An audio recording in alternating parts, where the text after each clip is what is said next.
भीलवाड़ा दौरे पर हैं आरएसएस प्रमुख मोहन भागवत। तेरापंथ नगर पहुंचे आरएसएस प्रमुख मोहन भागवत आचार्य महाश्रमण से मुलाकात कर रहे हैं। भागवत तेरापंथ नगर से वापस कमला एनक्लेव जाएंगे मोहन भागवत। शाम को चित्तौड़ के लिए मोहन भागवत रवाना होंगे। भीलवाड़ा से सहयोगी मनीष हमारे साथ फोन लाइन पर जुड़ गए। मनीष, मोहन भागवत का दौरा, क्या कुछ कार्यक्रम?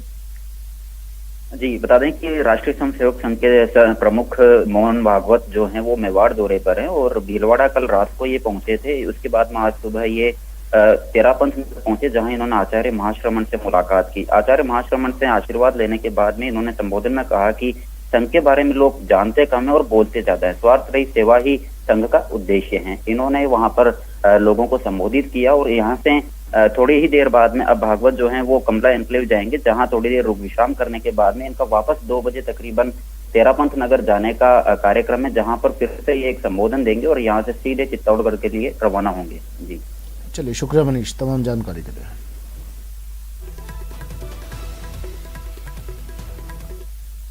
और प्रतापगढ़ से बड़ी खबर, फायरिंग से एक बार फिर दहला प्रतापगढ़। अरनोद थाना क्षेत्र में फायरिंग की गई। दीपक प्रजापत पर यह फायरिंग की गई। मोटरसाइकिल सवार हमलावरों ने 4 फायर किए। 2 गोली पैर में लगी और 2 गोली मिस हो गई। देवल्दी क्षेत्र के ये हमलावर बताए जा रहे हैं। जिला अस्पताल में बड़ी संख्या में पुलिस जाब्ता तैनात है। हिंदू संगठनों के लोग भी जिला अस्पताल पहुंच चुके हैं। अरनोद थाना क्षेत्र में फायरिंग की गई। दीपक प्रजापत नाम के एक युवक पर यह फायरिंग की गई। 4 फायर मोटरसाइकिल सवार हमलावरों ने किए, जिसमें 2 गोली दीपक प्रजापत के पैर में लगी और 2 गोली मिस हो गई। देवल्दी क्षेत्र के हमलावर बताए जा रहे हैं। पुलिस मामले की जांच में जुट गई है।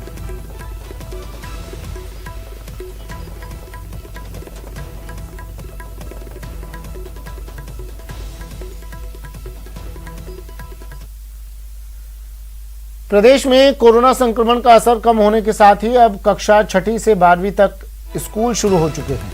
सरकार के आदेश के बाद अब आज से कक्षा 6ठी से 8वीं तक के स्टूडेंट्स को भी ऑड इवन फॉर्मूले पर प्रवेश दिया गया। इस दौरान स्टूडेंट्स को सोशल डिस्टेंसिंग के आधार पर क्लास में बैठाया गया। इससे पहले स्टूडेंट्स का टेम्परेचर चेक कर उन्हें स्कूल में प्रवेश दिया गया। टीचर ने गर्मजोशी से उनका स्वागत किया। वहीं पहले दिन जयपुर में चुनिंदा स्कूलों ने ही कक्षा 6ठी से 8वीं तक के बच्चों के लिए फिर से स्कूल खोले हैं।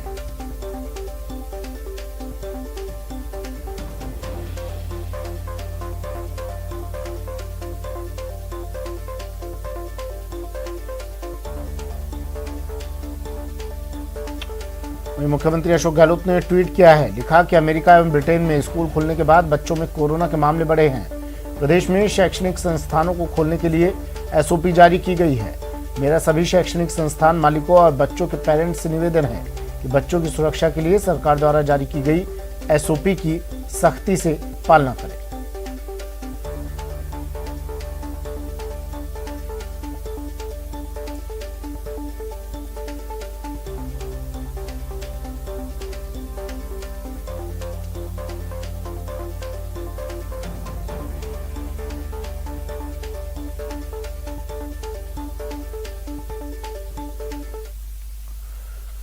राज्य सरकार के निर्देश पर कक्षा 6ठी से 8वीं तक के बच्चों के स्कूल आज से शुरू हो गए। स्कूलों में बच्चों को लेकर कोरोना संक्रमण की विशेष गाइडलाइन जारी की गई है, जिसके तहत बच्चों को स्कूल में किस तरह से रहना है, जिस तरह से व्यवहार करते हुए शिक्षा अर्जित करनी है, इन सब बातों का उल्लेख किया गया है। स्कूल खोलने के बाद बच्चों में विशेष उत्साह नजर आ रहा है। इस मौके पर हमारे संवाददाता चंद्रशेखर व्यास ने लिया स्कूल का जायजा। कक्षा 9 से 12 के बाद अब राज्य सरकार के निर्देशन पर कक्षा 6 से 8 तक की जो विद्यार्थी है वो स्कूल पहुंचे हैं। कक्षाएं को जो है सुचारू रूप से संचालित किया जा रहा है। सरकार की गाइडलाइन के अनुसार कक्षा 6 से 8 तक के बच्चों की 25% जो छात्र हैं उनकी जो है क्लास में एंट्री कराई जा रही है। उनको वार वाइज जो है यहाँ पे बुलाया जा रहा है। इस दौरान कोविड गाइडलाइन की पालना करवाने के लेकर पूरी सुनिश्चितता की गई है। इस वक्त हम जोधपुर के स्कूल में खड़े हैं, जहाँ पर क्या तैयारियाँ की गई और क्या विशेष तौर से ध्यान रखा जा रहा है, इसकी जानकारी हम लेंगे। मैम बताएं, क्या तैयारी की गई और किस तरह से जो है बच्चों को निर्देशित किया जा रहा है? साफ सफाई पूरी की गई है। बाथरूम वगैरह हमारे 3 बार साफ होते हैं। एक बार सुबह साफ होते हैं, उसके बाद दोपहर में, और फिर बच्चों की छुट्टी होने के बाद वापस बाथरूम साफ होते हैं और सैनिटाइजर किया जाता है। मैम जो लंच है उसको लेकर क्या निर्देश दिए गए हैं? लंच को निर्देश ये दिया, बच्चे अपनी जगह पर बैठ के ही अपना टिफिन खाते हैं, दूसरे बच्चों के साथ शेयर नहीं करते। अपनी बोतल से पानी पीते हैं, अपना ही टिफिन खाते हैं और उनको बाहर जाने की अनुमति नहीं। मैम अगर खेलकूद की बात करें तो खेलकूद को लेकर क्या निर्देशित किया गया बच्चों को? खेल कूद की बिल्कुल भी अनुमति नहीं है, क्योंकि गैदरिंग बिल्कुल भी अलाउड नहीं है, कोविड गाइडलाइन के अंदर नहीं आता है वो, इसलिए हमने बिल्कुल मना किया हुआ है कि खेल नहीं होगा। और निश्चित तौर पर आप देख सकते हैं कि बच्चों को किस तरह से जो है स्कूल में आना है, किस तरह से उनको स्कूल में व्यवहार करना है, किस तरह से सोशल डिस्टेंसिंग की पालना करनी है, किस तरह से हाथों को सैनिटाइज करना है, अपना टिफिन जो है किसी के साथ शेयर नहीं करना है। कुल मिलाकर जो तीसरी लहर की बात की जा रही है, संभावित तीसरी लहर से बचाने को लेकर बच्चों को पूरी तरह से निर्देशित किया जा रहा है और कोविड गाइडलाइन की पूरी तरह से पालना करवाई जा रही है। चंद्रशेखर व्यास, न्यूज़ 18 हिंदुस्तान, जोधपुर। सीकर के स्कूलों में पहले दिन बच्चे कोरोना गाइडलाइंस की पूरी पालना करते हुए दिखाई दिए। ज्यादातर स्कूलों में स्क्रीनिंग के बाद ही बच्चों को प्रवेश दिया गया। इसके बाद क्लासों में सोशल डिस्टेंसिंग के साथ बिठाया गया और मास्क अनिवार्य रखा गया। हमारी टीम ने पहले दिन स्कूल का लिया जायजा।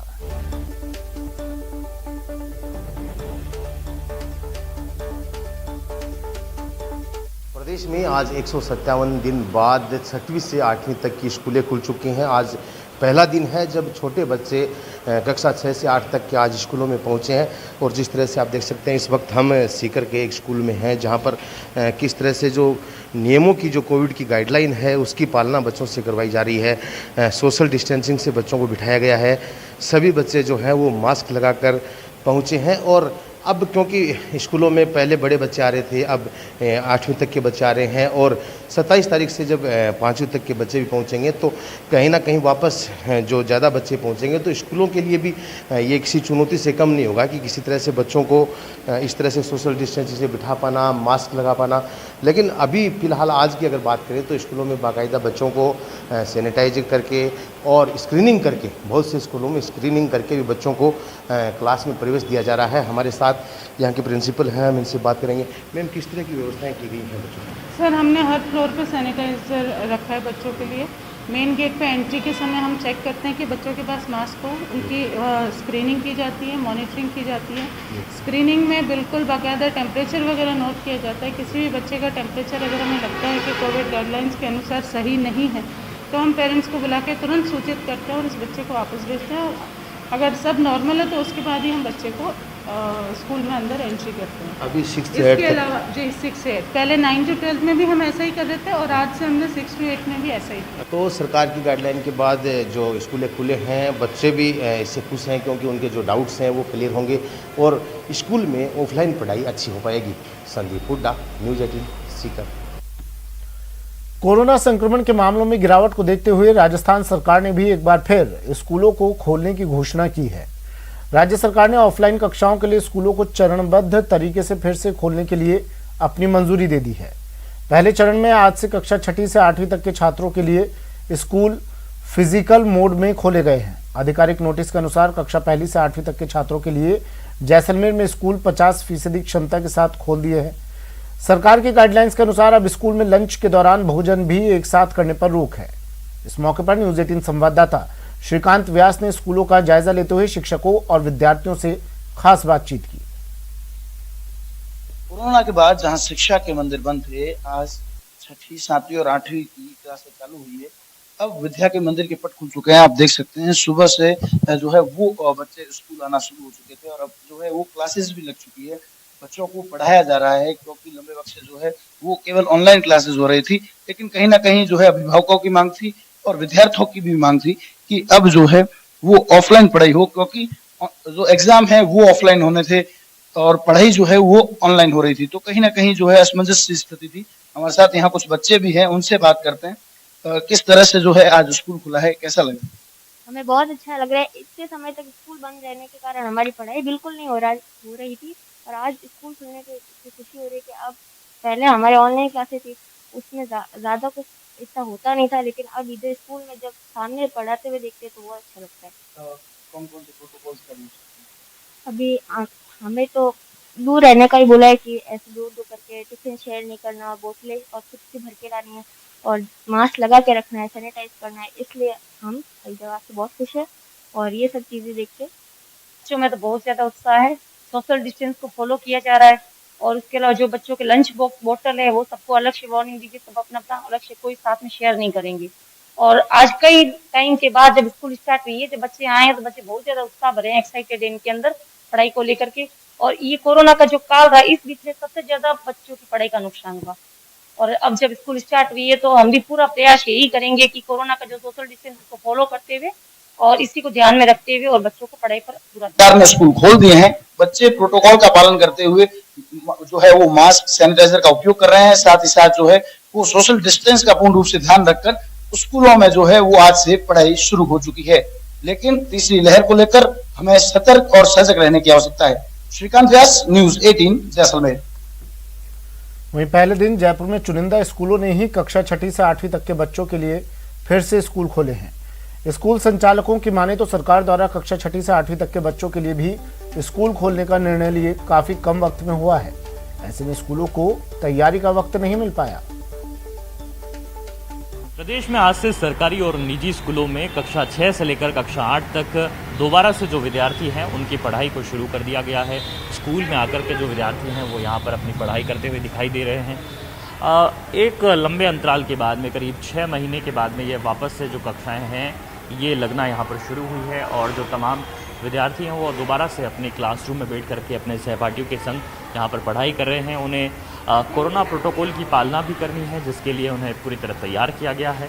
साथ ही में ये भी बताया गया है कि किस तरीके से कोरोना के जो नियम हैं उनकी यहाँ पर वे पालना करेंगे, क्योंकि भले ही सोशल डिस्टेंसिंग की बात हो या फिर छोटे बच्चों को भी मास्क पहनने की बात हो, वो यहाँ पर इन बच्चों को बोला गया है और उसकी अनुशासन की जो पालना है वो यहाँ पर करते हुए दिखाई दे रहे हैं। उन्हें लंच बॉक्स शेयर नहीं करना है, अभी खेलना कूदने पर भी जो है पाबंदी है, कई तरह की बंदिशें हैं, उन्हें इस बात का यहाँ पर ख्याल रखा गया है। जो 50% विद्यार्थी हैं उन्हें ही यहाँ पर अभी कक्षाओं में बुलाया गया है। दोबारा से ये जो इनकी पढ़ाई है वो यहाँ पर शुरू हो चुकी है। तो वहीं अब 27 सितंबर से कक्षा 1 से लेकर कक्षा 5 तक की जो कक्षाएं हैं वो भी दोबारा से शुरू होगी, क्योंकि मार्च 2020 से जब से कोरोना की एंट्री हुई तब से ये कक्षाएं यहाँ पर पूरी नहीं हो पाई थी और उसके बाद जो विद्यार्थी हैं वो इन कक्षाओं में नहीं लौटे थे।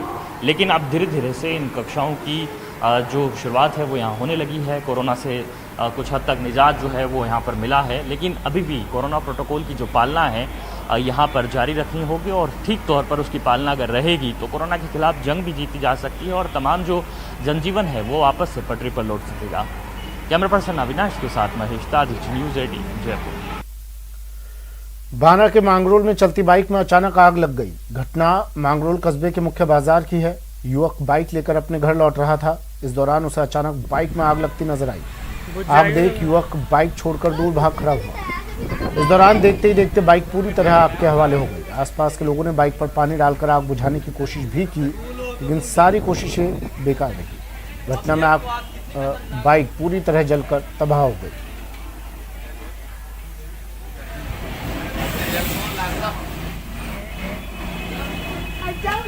कुछ भी नहीं करेगी, क्या करेगा जो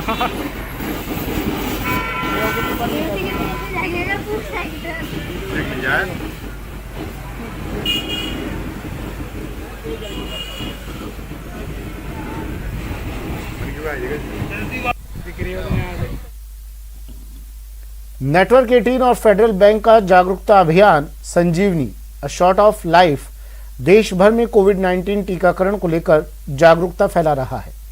ये मुहिम कोरोना से सबसे ज्यादा प्रभावित 5 जिलों में पहुंच रही है, जहां संजीवनी की 5 गाड़ियां अब तक 562 गांवों तक पहुंच चुकी है। इस मुहिम ने अब तक 1,90,000 लोगों को जागरूक किया है और टीका लगवाने की अहमियत और फायदों के बारे में भी जानकारी दी है। इसके साथ ही ये मुहिम हमारे फ्रंटलाइन स्वास्थ्य कर्मियों की मदद के लिए भी आगे आ रही है।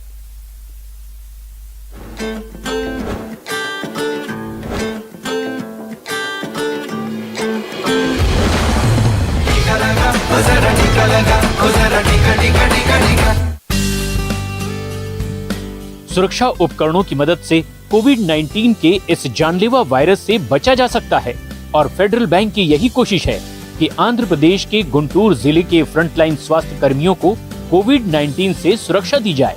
After seeing the activities today, the kind of response that we are getting here, I am very happy that the campaign that the bank started with Network 18 and United Way is reaping its results. Network 18 और federal bank की मुहिम संजीवनी और shot of life देश में कोविड-19 से सबसे ज्यादा प्रभावित हुए 5 जिलों में जागरूकता बढ़ा रही है और लोगों को टीकाकरण के लिए प्रोत्साहित किया जा रहा है। The rural areas, most of the public are unaware actually precautionary measures. So that reason these people are commuting to other areas for regular work. So that reason now these people are innocently infected with COVID infection. In this desperate situation, this Sanjeevani project might be useful and to sensitize the public to wear the mask, gloves and practice the prevention measures as well as to come for the vaccination. Network 18 federal bank చాలా విలేజెస్లో దాదాపుగా 5 districts 1000 villages service Sanjeevini చాలా thanks అండి। संजीवनी की गाड़ी अमृतसर, इंदौर, नासिक, गुंटूर और दक्षिण कन्नड़ के जिले में कुल 562 गांवों तक पहुंची। What satisfies us more is the kind of involvement in the village all across. Everybody in the village, especially the ASHA workers, the health workers, the doctors, all of them are wholeheartedly supporting our initiative, fully understanding what the initiative is standing for. Today we see the corporate social responsibility in its full form here. I am very happy about that.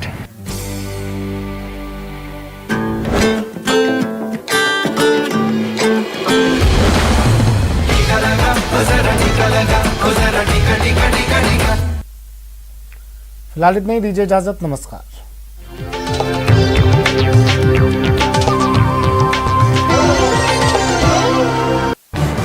इस news